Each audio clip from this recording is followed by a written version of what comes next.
Hello friends, সবাই কেমন আছো? আশা করি ভালো আছে। চলে এসেছি একটা নতুন ভিডিও নিয়ে। এই ভিডিওটা তোমাদের অনেক উপকারে আসবে। দেখো, আমি দুটো পন্ডসের কোটো এখন আমার সামনে রয়েছে। তো আমি একটা ছুরি নিয়ে নিয়েছি, একটা ভর্তি রয়েছে আর একটা খালি রয়েছে। তো এই খালিটাকে আমি কি করব, দেখো তোমরা শুধু ভিডিওটা না টেনে দেখতে থাকো, ভিডিওটা তোমাদের উপকারে আসবে। তো এই ধরনের ছোট ছোট টিপস তোমাদের অনেকটা সাশ্রয় হবে। তো আমি এটা প্রায় করে থাকি।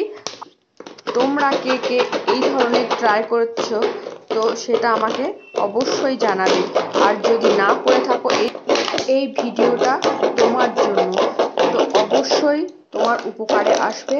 পুরো ভিডিওটা দেখতে থাকো, অনেকটা সাশ্রয় হবে। তো একটা আমার ফুল ভর্তি রয়েছে আর একটা খালি। তো এই খালিটা স্প্রে করা যে কোনো জিনিস থেকে শেষের দিকে আর বের হতে চায় না। তো তখন এই ব্যবস্থা আমি, এই বুদ্ধিটা আমি কাজে লাগিয়েছি। তোমরা পুরোটা দেখতে থাকো, এটা কতটাই এর মধ্যে ময়শ্চারাইজার ভরা আছে। তো আমার এখন কাটা শেষ হয়নি।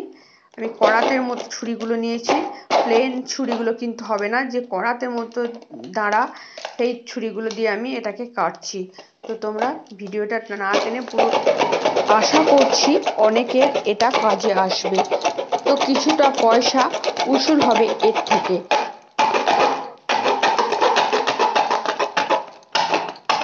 একটু কাটতে সময় বেশি লাগবে, তো তোমরা একটু ধৈর্য ধরে কেটে নেবে এটাকে। আর ছুরি যদি না থাকে তো বটিতেও কাটা হবে, কিন্তু মাঝ বরাবর কাটতে হবে। তো দেখো বন্ধুরা, আমার কাটা ফাইনালি শেষ। আমি একদম কেটে ফেলেছি। এবার ভেতরটা দেখে তোমরা বুঝতে পারছো কতটা পরিমাণ আছে এর মধ্যে। এটা প্রায় আমি 7 দিন তো বটেই, আমি মিনিমাম ধরলাম 7 দিন। তো এটা আরও বেশিও যেতে পারে, অনেকটাই আছে এর মধ্যে।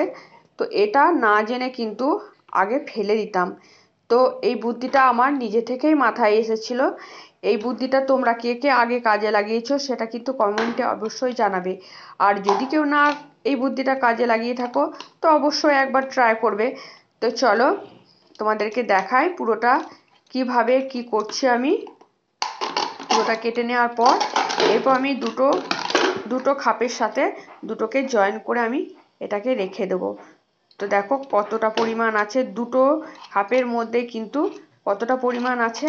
তো এটা আমি এখন দুটোর সাথে দুটো জয়েন করে রেখে দেবো, যেন হাওয়া বাতাস পেলে শুকিয়ে না যায় আর ধুলোবালি না ঢোকে। তো এইভাবেই আমি বড় বড় কোটোগুলো, স্প্রে করা কোটোগুলো কিন্তু এইভাবে মাঝ বরাবর কেটে নিই। তো তোমরা এটা কে কে কাজে লাগিয়েছো সেটা কিন্তু অবশ্যই কমেন্টে জানাবে। আর আমার ভিডিওটা যদি ভালো লেগে থাকে, এতটুকু যদি ভালো লেগে থাকে, তাহলে লাইক কমেন্ট শেয়ার করবে। আর পরবর্তীতে আমি, উৎসাহটা বেড়ে যাবে তোমাদের লাইক কমেন্ট পেলে। পরবর্তীতে আমি নতুন আরও এমনি টিপস আমি আনার চেষ্টা করব। আমার হাতে কিন্তু এরকম ছোট ছোট টিপস অনেক আছে।